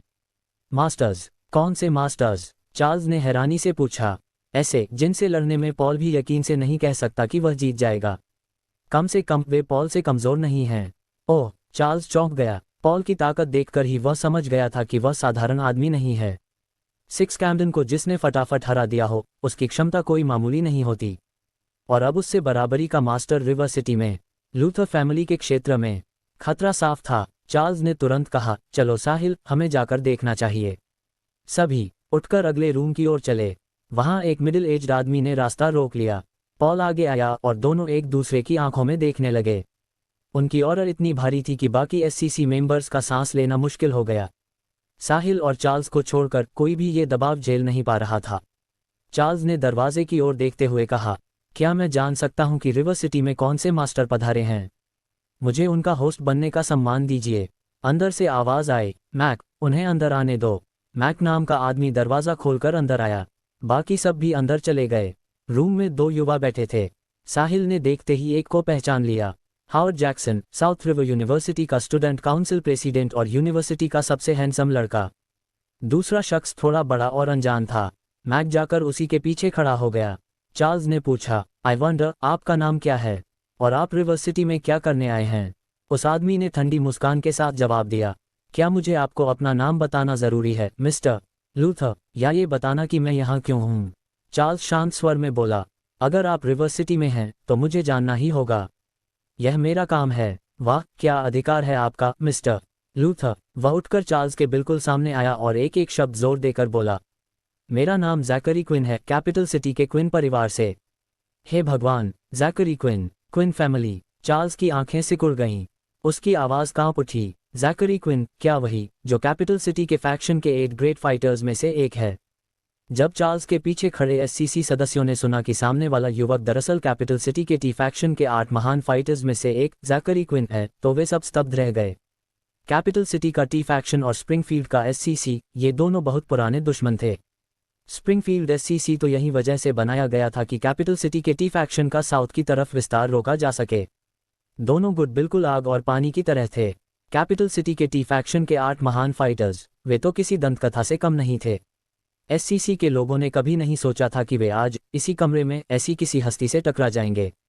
ओह, लगता है मिस्टर लूथर मुझे पहचानते हैं, जैकरी मुस्कुराते हुए बोला। मुझे लगा था कि अब कैपिटल सिटी टी फैक्शन में आपकी कोई दिलचस्पी नहीं बची।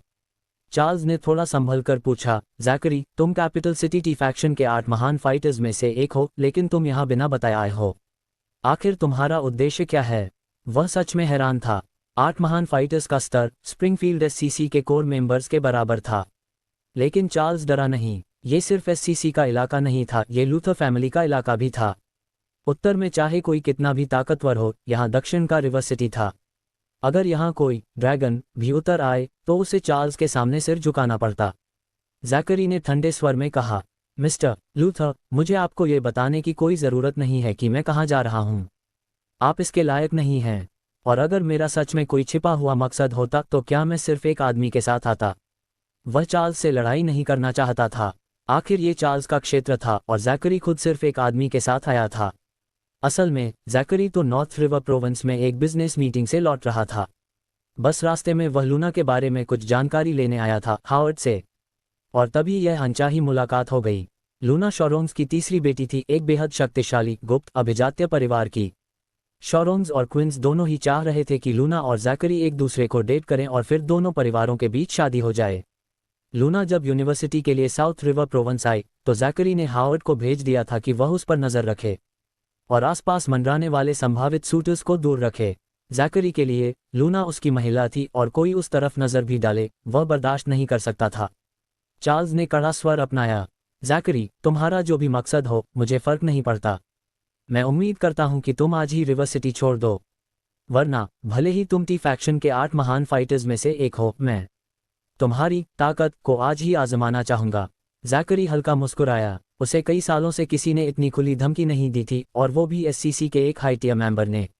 अगर वह अभी चुपचाप चला जाता तो कैपिटल सिटी में उसकी इज्जत कहाँ रह जाती? टी फैक्शन में उसके रुतबे पर क्या असर पड़ता? वह तो चार्ल्स को सम्मान देना चाहता था ताकि मामला शांत रहे, पर चार्ल्स ने उसे मौका ही नहीं दिया। मिस्टर लूथर, जैकरी की मुस्कान गायब हो गई। मैंने आपको पहले ही बहुत सम्मान दिया है। अगर आप मुझे यूं ही उकसाते रहे तो फिर मुझे आपको सबक सिखाने पर मजबूर होना पड़ेगा। तो क्या हुआ अगर आप लूथर फैमिली से हैं? आपकी फैमिली एक छोटी सी साउथ की फैमिली है। मैं जैकरी क्विन उसकी कोई परवाह नहीं करता। चार्ल्स का गुस्सा फूट पड़ा। ठीक है, ठीक है, ठीक है। हो सकता है मेरा परिवार तुम्हारे मुकाबले छोटा हो, लेकिन आज मैं जरूर देखना चाहूंगा कि कैपिटल सिटी के टी फैक्शन का दंत कथाओं वाला फाइटर कितना शक्तिशाली है। इसी समय सैंडी 2 लूथर फैमिली बॉडीगार्ड्स को लेकर अंदर आए। चार्ली, सैंडी ने चिंतित होकर आवाज लगाई। मिस्टर लूथर, दोनों बॉडीगार्ड्स ने भी कहा। चार्ल्स ने आदेश दिया, दोस्तों, लूथर फैमिली के नाम को ऊंचा रखो। कहीं ऐसा न हो कि कुछ लोग हमें कम समझने लगें। जी मिस्टर लूथर, जैकरी ने अपने पीछे खड़े आदमी से कहा। मैक, इनके साथ खेलो। जी सर। मैक आगे बढ़ा। लूथर फैमिली के दोनों बॉडीगार्ड्स भी उसकी ओर बढ़े। सब एक तरफ हट गए ताकि उन्हें जगह मिल सके। धमाका, तीनों एक साथ भिड़ गए। मुठियां, लातें, हवा में छोटा विस्फोट जैसा शोर, उनकी ताकत साफ झलक रही थी।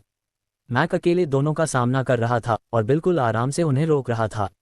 दोनों तरफ से मुक्कों की आवाजें गूंजती रहीं।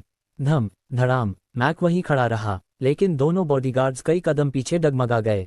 चार्ल्स हैरान था, दोनों मिलकर भी मैक को छू तक नहीं पा रहे थे। जैकरी ने आदेश दिया, मैक, इसे खत्म करो। दोनों बॉडीगार्ड्स ने आंखों ही आंखों में फैसला किया, एक आखिरी संयुक्त हमला। एक ऊपर से मुक्का, दूसरा नीचे से लेग स्वीप। पर मैक वहीं मजबूती से खड़ा रहा। अचानक उसने नीचे की किक को रोकने के लिए जमीन पर जोर लगाया और साथ ही दाहिने हाथ से पूरी ताकत से दूसरे बॉडीगार्ड के मुंह पर अपना मुक्का मारा। धमाका, पहला बॉडीगार्ड सीधा उड़ता हुआ दीवार से जा टकराया और खून उगल दिया। किसी ने नहीं सोचा था कि वह इतनी ताकतवर वार छुपाकर रखे हुए था। दूसरा बॉडीगार्ड पीछे हटने की कोशिश भी कर पाता, तभी मैक मुड़ा और जोरदार किक मारी। धड़ाम, वह सीधा कमरे के कोने में जा गिरा। अगर उसने हाथों से अपनी छाती न रोकी होती तो शायद अंदरूनी चोट से मर भी सकता था। विन, रॉक, चार्ल्स और सैंडी दोनों अपने अपने घायल बॉडीगार्ड्स की तरफ दौड़े। रॉक ने दर्द से कराहते हुए पूछा, क्या वह टाइगर रैंक का मास्टर है? मैक ने कुछ नहीं कहा, बस वापस जैकरी के पीछे जा खड़ा हुआ। Tiger rank. साहिल दंग रह गया। उसने इस शब्द को पहली बार सुना था, लेकिन बाकी एससीसी सदस्य भी सन थे। ये वो रैंक थी जो दुनिया के सबसे ताकतवर, सबसे गुप्त फाइटर्स को दी जाती थी। जैकरी मुस्कुराया, तो मिस्टर लूथर, आपके परिवार में एक ही मास्टर है, ओल्ड मास्टर लूथर, जो इस साल 70 के हो रहे हैं। अगर वे नहीं रहे तो क्या आपका परिवार टिक पाएगा? चार्ल्स ने दांत भींचे। जैकरी, लूथर फैमिली की चिंता तुम्हारी जिम्मेदारी नहीं है, और मैं तुम्हें ये सोचने भी नहीं दूंगा कि चार्ल्स लूथर कोई आसान निशाना है। आज तुम यहाँ कुछ छोड़कर ही जाओगे। उसने अचानक गन निकालकर निशाना साधा, सीधे जैकरी पर नहीं बल्कि उसके पीछे खड़े मैक पर। वह जैकरी को चोट पहुंचाने की हिम्मत नहीं कर सकता था। क्विंस बहुत शक्तिशाली थे, अगर जैकरी को रिवर सिटी में कुछ हो जाता तो लूथर फैमिली खत्म हो जाती। लेकिन उसे कमजोर भी नहीं दिखना था। इस समय वह एससीसी के सामने एक प्रदर्शन दे रहा था कि वह टी फैक्शन के 8 महान फाइटर्स के सामने भी पीछे नहीं हटता। अगर वह कुछ न करता तो वह एससीसी का मजाक बन जाता, और फिर कभी कोर मेंबर बनने का सपना पूरा नहीं होता। जैकरी ने गन देखकर पहली बार गंभीरता दिखाए। कैपिटल सिटी टी फैक्शन और स्प्रिंगफील्ड एससीसी, इनके बीच एक अनकहा नियम था, फायर आर्म्स का इस्तेमाल नहीं। मिस्टर लूथर, जैकरी ने ठंडे स्वर में कहा, क्या आपको पता है कि आप क्या करने जा रहे हैं? चार्ल्स चुप रहा। रॉक ने घबराकर कहा, मिस्टर लूथर, मत कीजिए। टाइगर रैंक के मास्टर्स अब पिस्तौल जैसे हथियारों से नहीं डरते। लेकिन अब बहुत देर हो चुकी थी। चार्ल्स ने फैमिली और अपनी इज्जत के लिए ट्रिगर दबा दिया। बैंग, कमरा शांत हो गया। मैक कहीं दिखाई नहीं दे रहा था। साहिल अचानक चिल्लाया, पॉल। उसकी माइंड पावर अब बेहद तेज थी। उसने साफ देखा था कि मैक बिजली की तरह गोली चकमा देकर चार्ल्स की ओर दौड़ पड़ा है, और उसकी आंखों में कातिलाना नीयत जल रही थी। वह चार्ल्स को मारने आया था। पॉल, जो साहिल के पीछे खड़ा था, सबसे नजदीक था। उसने साहिल की आवाज़ सुनते ही झट से चार्ल्स के सामने छलांग लगा दी और मैक की ओर दौड़ पड़ा। मैक पूरी ताकत से चार्ल्स पर झपट रहा था, और तभी बैंग, दूसरी गोली की आवाज़ कमरे में गूंज उठी। पहली गोली से कहीं ज्यादा तेज, कहीं ज्यादा खतरनाक। यह आवाज़ कंपन से पैदा हुई थी, ऐसा कंपन जो तब बना जब दोनों एक दूसरे से टकराए और ऊपर से वे एक निजी कमरे में बंद थे। इस कारण आवाज़ और भी ज्यादा गूंज उठी। कुछ लोगों को छोड़कर, जिनकी बुनियाद मजबूत थी, बाकी सभी सामान्य लोग अपने कान ढककर बैठ गए। उनके चेहरों पर दर्द साफ दिखाई दे रहा था। टकराने के बाद दोनों आकृतियां तेजी से पीछे उछलीं। मैक 5-6 कदम लड़खड़ाते हुए पीछे हटकर जाकर रुका। पॉल भी 5-6 कदम पीछे लुढ़का और पीछे खड़े चार्ल्स को टक्कर मारकर गिरा दिया। चार्ली, सैंडी घबराकर दौड़ी और चार्ल्स को उठाने लगी। जैसे ही चार्ल्स उठा, उसके मुंह से खून का बड़ा फव्वारा बाहर निकल आया। वह टाइगर रैंक मास्टर्स की लड़ाई में खड़े पॉल के पीछे हटते हुए शरीर की चपेट में आया था, पर इतने भर से भी उसके अंदरूनी अंग चोटिल हो गए। टाइगर रैंक मास्टर्स की ताकत सच में डरावनी होती है। सैंडी, मैं ठीक हूँ, चार्ल्स ने कहा, लेकिन उसका चेहरा पूरी तरह पीला पड़ चुका था। होश में आने के बाद उसने साहिल की ओर कृतज्ञता से देखा। अगर साहिल ने समय पर पॉल को रुकने के लिए नहीं कहा होता तो शायद वह अब तक मर चुका होता। थोड़ा शांत होने पर उसने अभी की घटना याद की और समझा कि वह सच में बहुत आवेश में आ गया था। मुख्य वजह यह थी कि जैकरी उसकी सबसे कमजोर नस पर चोट कर रहा था। गुस्से में अंधा होकर उसने अपनी बंदूक तक निकाल ली। अब सोचने पर उसे एहसास हुआ, अगर उसने सच में मैक को गोली मार दी होती तो वह दोनों पक्षों के नियम तोड़ देता। और वह खुद तो जैकरी को मारने की हिम्मत नहीं रखता, लेकिन जैकरी उसे मारने से बिल्कुल नहीं हिचकता। यही उनके स्टेटस का अंतर था। जब जैकरी ने देखा कि मैक और पॉल दोनों टकराने के बाद पीछे हटकर लड़खड़ा गए हैं, तो वह अवाक रह गया। अब उसकी नज़र साहिल पर टिक गई, वही आदमी जिसकी शक्ति मैक के करीब लग रही थी और जो पूरे समय शांत खड़ा था। तुम कौन हो? जैकरी ने पूछा। मैं साहिल खुराना हूँ, एससीसी का हाई टियर मेंबर, साहिल ने सहजता से जवाब दिया। तुम रिवर सिटी एससीसी के नए हाई टियर मेंबर हो? जी, और तुम मुझे रोकना चाहते हो? अगर मिस्टर क्विन अभी चले जाएं तो नहीं। जैकरी हंसा, पर वह हंसी ठंडी थी। कितना मजाक है। चार्ल्स ने टी फैक्शन और एससीसी के बीच के नियम तोड़े हैं और उसने मुझ पर बंदूक तान दी। ऐसा मुझ पर पहले कभी किसी ने नहीं किया। अब उसे मरना ही पड़ेगा। जैकरी सच में क्रोधित था। कैपिटल सिटी के क्विन परिवार का बेटा होने के नाते और टी फैक्शन के 8 महान फाइटर्स में से एक होने के बावजूद एक हाई टियर एससीसी मेंबर ने उस पर बंदूक तान दी। अगर वह चार्ल्स को नहीं मारेगा तो लोग उसकी प्रतिष्ठा का क्या करेंगे? तो फिर कुछ कहने को नहीं बचा, साहिल बोला। मैं चार्ल्स की रक्षा जरूर करूंगा। मैक, पूरा जोर लगा दो, जैकरी ने आदेश दिया। मैक ने बिना कुछ कहे तुरंत पॉल पर हमला बोल दिया। पॉल भी एक कदम पीछे नहीं हटा। दोनों फिर भिड़ गए। ठप, बैंग, बूम, हर हमला सीधा और घातक था। पूरा कमरा उनकी मुक्कों और लातों की आवाज़ों से भर गया। हवा तक फटती महसूस हो रही थी, यह उनकी शक्ति के कारण था। साहिल को छोड़कर विन और रॉब जैसे टॉप नॉच मास्टर्स भी उनकी चालें साफ देख नहीं पा रहे थे। बाकी लोगों के लिए तो ये सिर्फ 2 धुंधली परछाइयां थीं जो पल पल जगह बदल रही थीं। टाइगर रैंक एक्सपर्ट्स की ताकत आम लोगों की नज़र से परे होती है। अचानक बैंग, दोनों ने एक दूसरे के हमले झेले और दूर जा गिरे। करीब से देखने पर पता चला कि दोनों घायल थे, उनके मुंह के कोनों से खून बह रहा था। जैकरी हैरान था। मैक की क्षमता क्विन परिवार में भी लगभग बेजोड़ मानी जाती थी, लेकिन रिवर सिटी जैसे छोटे शहर में उसे अपने ही स्तर का प्रतिद्वंदी मिल गया। काफी देर की लड़ाई के बावजूद परिणाम स्पष्ट नहीं था और अब मैक भी घायल हो चुका था। साहिल दोनों की हर चाल पर नजर रखे हुए था। अगर पॉल की हार के जरा भी संकेत मिलते तो वह तुरंत आगे आने को तैयार था। उसे याद आया, जब उसने पॉल से हाथ मिलाया था तब उसने अपनी सिर्फ 50% शक्ति इस्तेमाल की थी और तब भी पॉल कई कदम पीछे चला गया था। उसे नहीं पता था कि 100% शक्ति पर क्या होगा। इस समय टाइगर रैंक मास्टर्स की लड़ाई देखकर उसका खून भी खौल रहा था। वह इसे आजमाना चाहता था। दोनों टाइगर रैंक मास्टर्स लगभग 10 मीटर की दूरी पर शांत खड़े थे, जैसे आखिरी प्रहार की तैयारी कर रहे हों। पॉल और मैक दोनों एक दूसरे की ताकत से प्रभावित थे, लेकिन उतना ही उनकी आंखों में एक दूसरे के प्रति सम्मान और लड़ने का जुनून भी था। बराबरी का प्रतिद्वंदी मिलना आसान नहीं होता, और ऐसा प्रतिद्वंदी जो सिर्फ हमला करे और बचाव न करे बहुत दुर्लभ था। मैक अंडरग्राउंड रेसलिंग रिंग में पला बड़ा था। वहीं के फाइटर से उसने कई तकनीकें सीखीं। बाद में सेना में शामिल हुआ, लेकिन अपने गुस्सैल स्वभाव के कारण किसी बड़े आदमी को नाराज कर बैठा।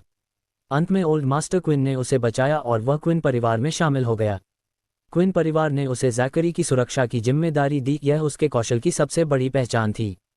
पॉल ने दूसरी तरफ सालों तक एक युद्धग्रस्त विदेशी भूमि में मौत के साए में जीकर ये ताकत हासिल की थी। उसके जीवित रहने की वजह सिर्फ किस्मत नहीं थी। दोनों अपनी अपनी कठोरता के लिए जाने जाते थे। उनके हर प्रहार सीधे और घातक थे, क्योंकि कोई भी पीछे नहीं हट रहा था। ऐसे हमलों से कुछ मामूली चोटें तो लगी, लेकिन उनके लिए ये कुछ भी नहीं था। अब दोनों अपनी सांसें और ऊर्जा समायोजित कर रहे थे, अंतिम वार के लिए तैयार। कुछ क्षणों के लिए कमरा पूरी तरह शांत हो गया। साहिल भी आगे बढ़ना चाहता था, लेकिन पॉल की आंखों को देखकर वह रुका रहा। अपनी तेज संवेदनाओं से उसने महसूस किया पॉल बेहद उत्साहित था। उसका खून खौल रहा था। वह इस लड़ाई को चाहता था, वह इस ब्रेक थ्रू को चाहता था। रॉक और विन भी इस लड़ाई को ध्यान से देख रहे थे। वे दोनों टाइगर रैंक में प्रवेश से बस एक कदम दूर थे, लेकिन यही एक कदम उनकी पूरी जिंदगी रोक सकता था। अगर इस लड़ाई से उन्हें कुछ सीख मिलती तो शायद वे आगे बढ़ पाते। चार्ल्स, सैंडी और बाकी एससीसी मेंबर्स पॉल को आश्चर्य से देख रहे थे। उन्हें पता ही नहीं था कि पॉल इतना शक्तिशाली था। अगर पॉल इतना मजबूत था तो साहिल की पृष्ठभूमि कितनी खतरनाक होगी। उनकी नज़रें साहिल के प्रति पूरी तरह बदल चुकी थीं। अचानक दोनों शांत खड़े लोग एक साथ हरकत में आए। सिर्फ 2 तेज परछाइयां दिखाई दीं जो पलक झपकते ही बीच में टकराईं। टकराते ही मैक ने अपनी सांस नीचे पेट में उतारी, पूरे शरीर की शक्ति इकट्ठी की और जोर से अपनी हथेली का वार किया, किंग कॉन्ग पाम। उधर पॉल ने अपना दायां मुक्का सीने के पास खींचा और सारी शक्ति इकट्ठी कर टाइगर कैनन फिस्ट का वार किया। बूम! मुक्का और हथेली टकराए, एक गूंजदार धमाका पूरे कमरे में फट पड़ा। कंपन से सभी लोग चकरा गए। इस बार सिर्फ आवाज नहीं, एक विशाल एयरवेव पैदा हुई जिसने सभी मेज कुर्सियां उड़ा दीं। मानो किसी तूफान ने कमरे पर हमला कर दिया हो। फिर दोनों की भारी कराहें सुनाई दीं। पॉल और मैक तेज बल से पीछे उछल गए। साहिल तुरंत आगे बढ़ा और पॉल की पीठ पर हाथ रखकर उसका झटका कम कर दिया। दूसरी तरफ जैकरी ने उड़ते हुए मैक को थाम लिया। दोनों के रुकते ही उन्होंने खूब खून उगला। इस बार दोनों ने अपनी पूरी ताकत लगा दी थी और उसका भारी असर पड़ा था। अब वे कुछ महीनों तक ठीक नहीं हो पाएंगे। पॉल, कैसा महसूस कर रहे हो? साहिल ने पूछा। मैं ठीक हूँ सर, लेकिन मैं कुछ समय तक आपकी रक्षा नहीं कर पाऊंगा, पॉल ने धीमे कहा। कोई बात नहीं, पहले तुम स्वस्थ हो जाओ, साहिल ने उसे सहारा देते हुए कहा। उधर मिस्टर क्विन, मैक कुछ कहना चाहता था लेकिन जैकरी ने उसे रोक दिया। मैक, तुम पहले आराम करो, आगे की बात मैं संभालता हूँ। जैकरी ने मैक को हावर्ड को सौंप दिया और खुद कमरे के बीच में आ गया। वह चार्ल्स को घूर रहा था। चार्ल्स, क्या तुम सच में सोचते हो कि कोई तुम्हारी मदद करेगा और तुम आज बच जाओगे? उसकी आवाज़ गिरते ही उसके शरीर से एक गंभीर, तेज ऑरा फैल गया। उसने अपनी कमर से एक सॉफ्ट स्वॉर्ड निकाल ली, धार ठंडी चमक रही थी। चार्ल्स कुछ कह पाता उससे पहले ही जैकरी अपनी जगह से गायब हो गया। मिस्टर लूथर, सावधान! मिस्टर लूथर, सावधान! रॉक और विन ने एक साथ चीखकर चेतावनी दी। दोनों तुरंत चार्ल्स और सैंडी के सामने आ गए। उसी समय जैकरी ने हमला कर दिया। असल में जैकरी की शक्ति फर्स्ट क्लास पीक लेवल की थी, लेकिन रॉक और विन पहले से ही गंभीर रूप से घायल थे, इसलिए वे उसकी तलवार के 2 वार भी नहीं झेल पाए। दोनों लहूलुहान होकर गिर पड़े। उन्हें गिराने के बाद भी जैकरी नहीं रुका। वह सीधे चार्ल्स और सैंडी की ओर बढ़ा और चार्ल्स पर वार किया। तलवार चार्ल्स को भेदने ही वाली थी। चार्ल्स ने आंखें बंद कर लीं, वह अब किसी प्रतिरोध की स्थिति में नहीं था। लेकिन तभी बगल में खड़ी सैंडी ने उसे जोर से धक्का दिया और खुद वार के सामने आ गई। नहीं! चार्ल्स चीख पड़ा। सैंडी ने उसकी जान बचाने के लिए खुद को आगे कर दिया। वह इसे कैसे होने दे सकता था? तलवार की नोक सैंडी से बस 1 सेंटीमीटर दूर रुक गई। पर यह जैकरी की दया नहीं थी, बल्कि तलवार की नोक पर 2 उंगलियां आकर टिक गई थीं। साहिल की उंगलियां। 2 उंगलियों ने first class peak master Zachary के वार को रोक दिया। जैकरी की आंखें फैल गईं। वह अवाक रह गया। सिर्फ जैकरी नहीं, मैक समेत सभी लोग साहिल को अविश्वास से घूर रहे थे। मिस्टर क्विन, बस बहुत हुआ, साहिल ने शांत स्वर में कहा। जैकरी कुछ बोल पाता उससे पहले मैक, जो पीछे खड़ा था, बोल उठा। मिस्टर क्विन, चलिए। मैक, जैकरी ने विरोध करना चाहा। चलिए, मैक ने दोहराया। इस बार उसकी आवाज़ भारी थी। अभी अभी उसने साहिल से एक ऐसा ऑरा महसूस किया था जिस पर वह खुद भी हिम्मत नहीं कर सकता था। जैकरी ने पहली बार मैक को इतनी गंभीर आवाज़ में बोलते सुना। वह एक पल के लिए स्तब्ध रह गया। जैकरी ऐसी स्थिति में फंस गया था जहां आगे कुआं था और पीछे खाए। अगर वह अभी चला जाता तो कैपिटल सिटी के क्विन परिवार के बेटे और टी फैक्शन के 8 महान फाइटर्स में से एक के रूप में उसकी पूरी बेइज्जती हो जाती।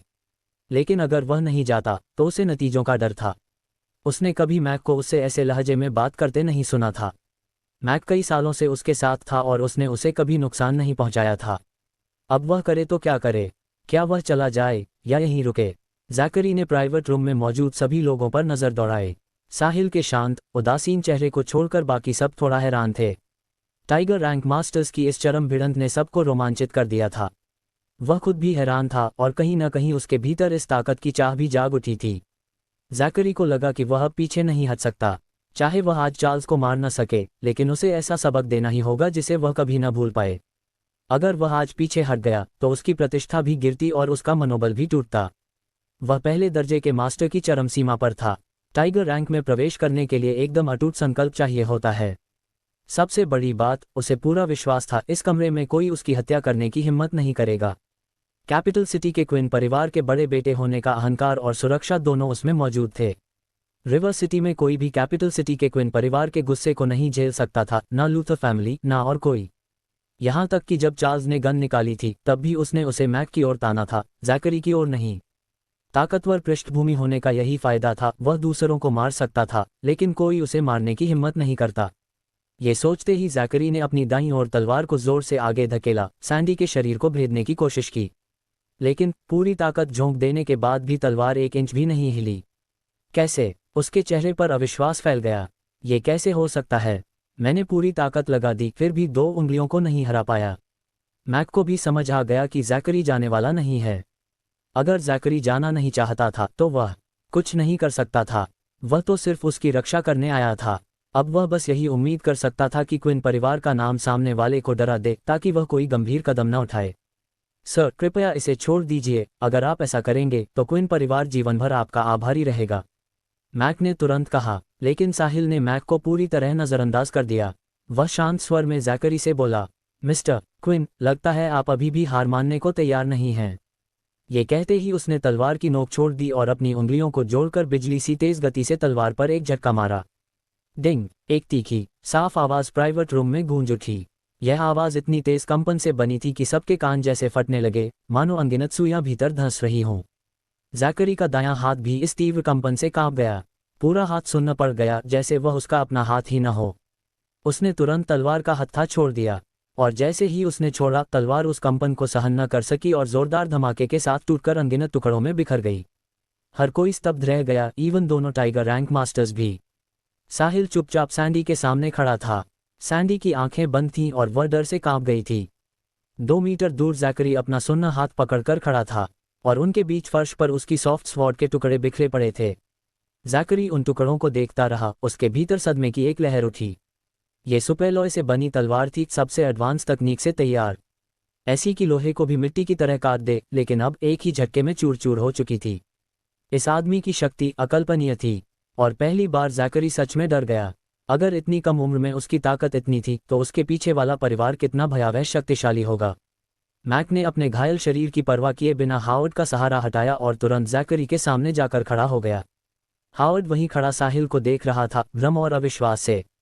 जब उसने साहिल को पहली बार देखा था, उसे वह जाना पहचाना लगा था, लेकिन याद नहीं आया था कहाँ देखा है। जब साहिल ने अपना नाम साहिल खुराना बताया, तब हावर्ड चौंक गया। ये वही लड़का था जिसके बारे में कहा जा रहा था कि कुछ दिन पहले साउथ रिवर यूनिवर्सिटी के मैदान के पास जंगल में अपनी गर्लफ्रेंड द्वारा छोड़े जाने पर वह खून उगलकर बेहोश हो गया था। वह अभी भी अपने फ़ोन में उस घटना की तस्वीरें और खबरें ढूंढ सकता था। चेहरा वही, नाम वही, उम्र वही, लेकिन स्वभाव पूरा अलग। उसे शक हुआ कि शायद ये 2 अलग लोग हों, लेकिन इतनी समानता एक संयोग।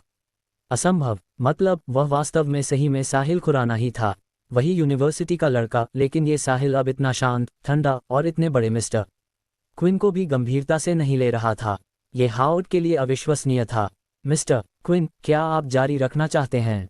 साहिल ने पूछा। इसके आगे उसने कुछ नहीं कहा। उसका उद्देश्य सिर्फ चार्ल्स की जान बचाना था। आखिर चार्ल्स ने उसकी मदद की थी और वे एक ही क्लब के सदस्य थे, वह उसे मरते हुए नहीं देख सकता था।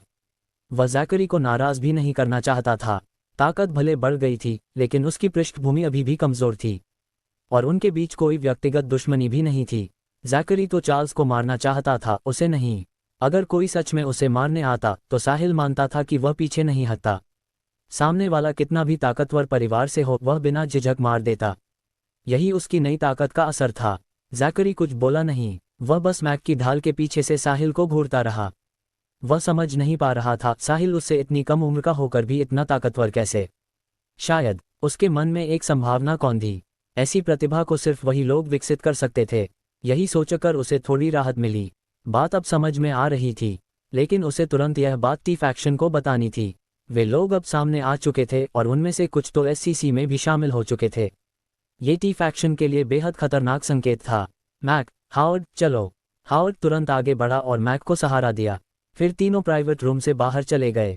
दरवाजे तक पहुंचकर जैकरी ने मुड़कर चार्ल्स की ओर देखा और कहा, चार्ल्स, उम्मीद है अगली बार भी तुम्हारी किस्मत ऐसी ही अच्छी रहे। फिर उसने साहिल की ओर देखा। साहिल, हम फिर मिलेंगे। और तीनों वहां से चले गए। साहिल और पॉल को छोड़कर प्राइवेट रूम में सभी ने राहत की सांस ली। कैपिटल सिटी टी फैक्शन के लेजेंडरी 8 महान फाइटर्स में से एक की मौजूदगी ने उन सभी पर भारी दबाव डाल दिया था। अब सबकी नज़रें साहिल पर थीं, बिल्कुल अलग नज़रें। पहली मुलाकात में तिरस्कार था, अब गहरा सम्मान था। वह जैकरी जैसा फाइटर का सामना करके जीत गया था। उसने मिस्टर लूथर को उसकी पकड़ से बचा लिया। अगर यह खबर बाहर गई, तो पूरा शेफील्ड एससीसी हिल जाएगा। ताकत जहां होती है, सम्मान वहीं मिलता है। साहिल, आज तुमने मेरी और मेरी बहन की जान बचाई है। हम इसे कभी नहीं भूलेंगे। अब से तुम्हें जो भी चाहिए हो, बस कह देना, मैं मना नहीं करूंगा। मैं भी, तुम्हें जो चाहिए कह देना। अगर रिवर्सिटी में तुम्हारे साथ कुछ भी हो, तो बस मेरा नाम बता देना। सैंडी भी अपनी पुरानी बेफिक्र अदा में बोल पड़ी। आप लोग बहुत ज्यादा बड़ा चढ़ाकर बोल रहे हो, चार्ल्स। जैकरी और बाकी लोग कार में बैठे थे। हावर्ड आगे ड्राइव कर रहा था जबकि जैकरी और मैक पीछे बैठे थे। आमतौर पर मैक ही ड्राइव करता था, लेकिन आज वह गंभीर रूप से घायल था, इसलिए सिर्फ हावर्ड ही ड्राइव कर सकता था। हावर्ड को उन्हें नॉर्थ रिवर प्रोविंस वापस छोड़ना था। कार के अंदर, मैक, साहिल किस लेवल पर है? जैकरी ने पूछा। वह साहिल की ताकत जानना चाहता था, एक ऐसा लड़का जो उससे उम्र में छोटा था फिर भी असाधारण लग रहा था। सर, मैं बता नहीं सकता, मैक ने धीमे से कहा। उसने सिर्फ अपने ऑरा की हल्की सी झलक दिखाई थी, लेकिन उससे ही मुझे डर महसूस हुआ। और ऊपर से मैं उसकी तरह उंगली के एक इशारे से तलवार नहीं तोड़ सकता। मेरा मानना है कि वह कम से कम टाइगर रैंक के पीक पर है, या उससे भी ऊपर। टाइगर रैंक से ऊपर? ये कैसे संभव है? जैकरी की आवाज़ में हैरानी साफ थी। सर, मैक ने समझाने की कोशिश की, आप जानते हैं, दुनिया में आपसे बेहतर लोग हमेशा मौजूद होते हैं। उनमें से कुछ का टैलेंट बहुत ही खास होता है। जब मैं अंडरग्राउंड रेसलिंग रिंग में था, मैंने एक ऐसा आदमी देखा था जो साहिल से किसी भी तरह कम नहीं था। मैक, क्या तुम्हें लगता है कि मैं भी कभी उस स्तर तक पहुंच सकता हूं? सर, आप काफ़ी टैलेंटेड हैं। अगर आप मेहनत करना चाहें तो आप ज़रूर उस स्तर तक पहुंच सकते हैं। लेकिन जब तक मैं उस स्तर तक पहुंचूंगा, तब तक वो लोग कितनी आगे बढ़ चुके होंगे। इस बार मैक चुप हो गया। उसे नहीं पता था कि क्या जवाब दे। इंसानों में फ़र्क होते हैं। किसी की स्टार्टिंग लाइन ही दूसरों के लाइफ टाइम गोल जैसी होती है। कुछ लोग जन्म से ही एक्स्ट्रॉर्डनरी होते हैं, थोड़ी मेहनत में ही बहुत आगे निकल जाते हैं। और कुछ, चाहे जितनी कोशिश कर लें, अपनी जगह से ज़्यादा आगे नहीं बढ़ पाते। जैकरी टैलेंटेड था, लेकिन असली जीनियसेस और उसके बीच अब भी एक बड़ी दूरी थी, और मैक के बात जानता था। ड्राइव करते हुए हावर्ड ने कहा, मिस्टर क्विन, मैं उस आदमी को जानता हूँ। ओह, तुम उसे जानते हो? जैकरी ने उत्सुकता से पूछा। वह एसआरयू का स्टूडेंट है। एसआरयू का स्टूडेंट? इसके बाद हावर्ड ने जैकरी को साहिल की कुछ बातें और रूमर्स बताए। फिर उसने अपने फ़ोन में सेव की हुई साहिल की तस्वीरें भी उसे भेज दीं। तो वह जानबूझकर कैंपस में लो प्रोफाइल बन रहा है? जैकरी ने पूछा। ऐसा ही लगता है, हावर्ड ने कहा। कितना दिलचस्प था, इतना शक्तिशाली इंसान फिर भी लो प्रोफाइल का नाटक करता हुआ। अपनी गर्लफ्रेंड तक छिन जाने दी और कुछ नहीं किया। आखिर वह कैसा इंसान है? उधर साहिल पॉल को चैंपियन हॉस्पिटल ले गया। रात हो चुकी थी, लेकिन अस्पताल के ज़्यादातर लीडर्स उनका इंतज़ार कर रहे थे। इससे साहिल समझ गया कि चार्ल्स पहले ही सब बता चुका होगा। पूरी बॉडी चेकअप के बाद पता चला कि पॉल को कोई गंभीर चोट नहीं थी। बस उसके इंटरनल ऑर्गन्स को थोड़ा नुकसान पहुंचा था, इसलिए उसे कुछ दिनों का आराम चाहिए था। साहिल ने हॉस्पिटलाइजेशन प्रोसेस शुरू कराने को कहा। वह चाहता था कि पॉल की रूम उसकी मां के कमरे से ज़्यादा दूर न हो, ताकि जब चाहे वह अपनी मां के पास जा सके। पॉल अपनी मां के ठीक पास भी रह सकता था, लेकिन उसे डर था कि अगर उसकी मां को उसकी चोट का पता चल गया तो वह बहुत चिंता करेगी। इसलिए उसने थोड़ा दूर रहने का निर्णय लिया। साहिल ने कमरे में कहा, पॉल, तुम्हें बस आराम करना है। जब भी चाहो अपनी मां के पास जा सकते हो। और कुछ मत सोचो, जब तुम और तुम्हारी मां डिस्चार्ज हो जाओगे तो रिवर सिटी में ही रहना। मैं सब इंतज़ाम कर दूंगा। थैंक यू सर, पॉल भावुक होकर बोला। मैं अपने 2 दोस्तों को बुला लूंगा जो मेरी जगह काम करेंगे जब मैं अस्पताल में रहूंगा। वे कई सालों से मेरे साथ अब्रॉड में रहे हैं और मुझसे किसी भी तरह कम नहीं हैं। ये वही दोस्त थे जो उसके साथ लाइफ एंड डेथ सिचुएशन से गुजरे थे। एक बार उन्होंने अपने उस दोस्त के परिवार को अपना सारा पैसा दे दिया था जो अब्रॉड में मारा गया था। इसलिए अभी वे भी संघर्ष कर रहे थे। अगर उन्हें साहिल जैसे महान आदमी के साथ काम करने का मौका मिल जाए तो यह उनके लिए आशीर्वाद जैसा होगा। ओह, तुम्हारे पास ऐसे दोस्त हैं? ज़रूर बुलाओ, जितने ज़्यादा ला सको उतना अच्छा। उन्हें सबसे अच्छा ट्रीटमेंट मिलेगा, साहिल ने तुरंत कहा। पॉल जैसे एक्सपर्ट्स अगर ज़्यादा मिलें तो बहुत अच्छा। और साहिल के पास पैसे की कोई कमी नहीं थी। पॉल ने गहरी आवाज़ में कहा, हम सब साथ ही अब्रॉड गए थे और सिर्फ 3 ही वापस लौटे। बाकी वहीं हमेशा के लिए रह गए। माई कंडोलेंसेस, साहिल ने उसके कंधे पर हाथ रखते हुए कहा। सर, मैं ठीक हूँ। हमने इतनी मौतें देखी हैं कि अब छोटी मोटी बातों से नहीं घबराते। अच्छा है, उन्हें कल बुला लेना। Yes sir. जब साहिल साउथ रिवर इंटरनेशनल रेजिडेंस पहुंचा तब रात के 11 बज चुके थे। हल्का सा शावर लेने के बाद वह बेड पर लेट गया और फ़ोन देखने लगा। बहुत सारे मैसेजेस आए हुए थे। तारा, साहिल, तुम कब फ्री हो? मेरे पेरेंट्स तुम्हें डिनर पर बुलाना चाहते हैं, तुम्हारा शुक्रिया करना है। साहिल, इट्स फाइन, इट्स नथिंग। साहिल के रिप्लाई करते ही तारा ने तुरंत दूसरा मैसेज भेज दिया।